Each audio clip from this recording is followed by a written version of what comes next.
Lectura del Santo Evangelio según San Lucas. Gloria a ti, Señor. En aquel tiempo la gente preguntaba a Juan: entonces, ¿qué debemos hacer? Él contestaba: el que tenga 2 túnicas, que comparta con el que no tiene, y el que tenga comida, haga lo mismo. Vinieron también a bautizarse unos publicanos y le preguntaron: Maestro, ¿qué debemos hacer nosotros? Él les contestó: no exijáis más de lo establecido. Unos soldados igualmente le preguntaban: ¿y nosotros qué debemos hacer? Él les contestó: no hagáis extorsión ni os aprovechéis de nadie con falsas denuncias, sino contentaos con la paga. Como el pueblo estaba expectante y todos se preguntaban en su interior sobre Juan si no sería el Mesías, Juan les respondió dirigiéndose a todos: yo os bautizo con agua, pero viene el que es más fuerte que yo, a quien no merezco desatarle la correa de sus sandalias. Él os bautizará con Espíritu Santo y fuego. En su mano tiene el bieldo para aventar su parva, reunir su trigo en el granero y quemar la paja en una hoguera que no se apaga. Con estas y otras muchas exhortaciones anunciaba al pueblo el Evangelio. Palabra del Señor. Gloria a ti, Señor Jesús.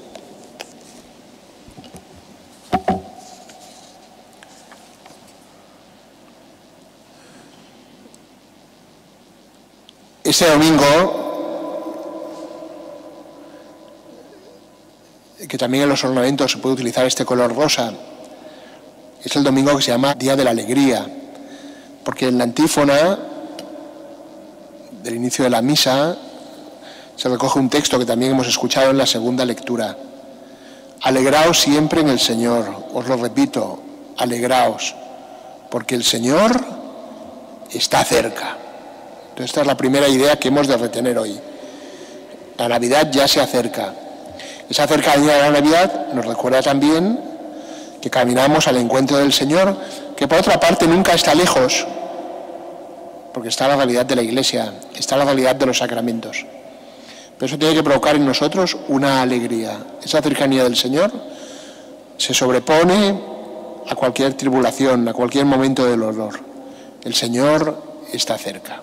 El Salmo también lo cantaba, ¿verdad? Decía: gritad jubilosos, porque Dios es grande en medio de su pueblo. Esta alegría de la cercanía del Señor, sin embargo, va acompañada por esta presencia de Juan Bautista. Juan Bautista es muy importante. Los que venís a misa durante la semana, pues habréis visto que estos últimos días, desde el jueves, aparecía Juan Bautista en diferentes textos del Evangelio. ¿Por qué es importante Juan Bautista para nosotros en el Adviento? Porque nos ayuda a no dar nada por descontado.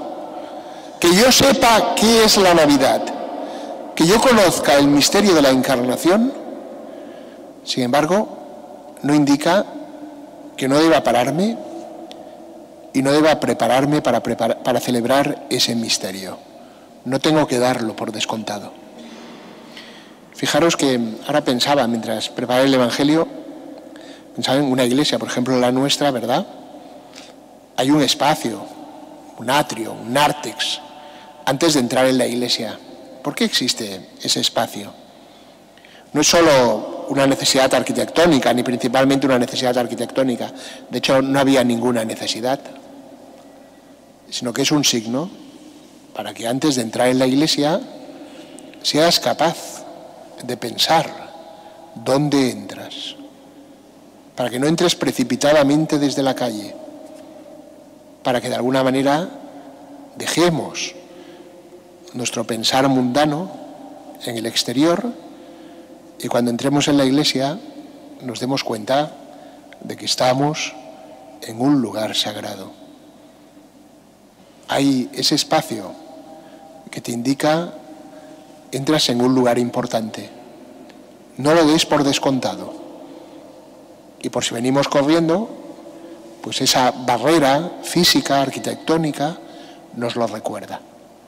También ahora de Adviento aparece Juan Bautista, para que no demos la Navidad por descontada.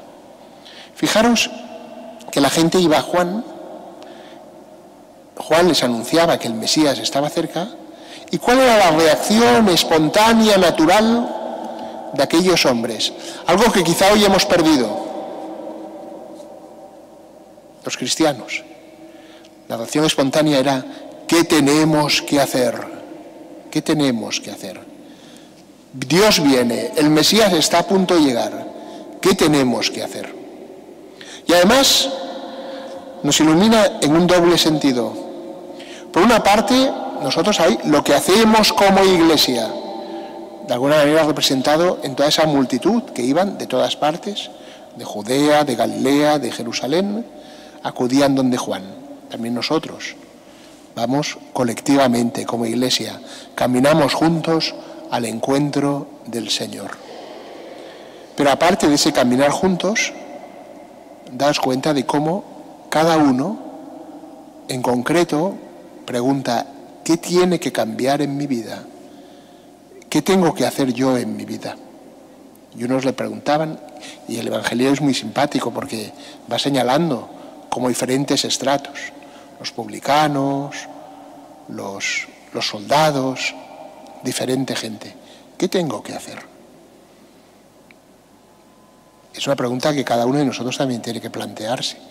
No solo tengo que ir a misa el domingo, por supuesto. No solo tengo que rezar cada día, por descontado. No solo tengo que hacer ayuno, ahora que es un tiempo penitencial, el Adviento. O tengo que incrementar la limosna para darme cuenta de que aquello que Dios me da es mucho mayor que cuanto yo puedo ofrecer. Eso, digamos, forma parte como de las prácticas generales que también cada uno pues tiene que ver en su conciencia. Sino, ¿qué es aquello concreto? Como les enseña Juan a cada uno. Cuando dicen, no exijáis más de lo debido, no obligáis, no hagáis abuso de vuestra autoridad.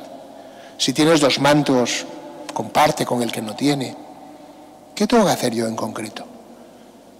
Es una pregunta que cada uno se tiene que plantear. ¿De qué manera acojo yo la salvación de Dios?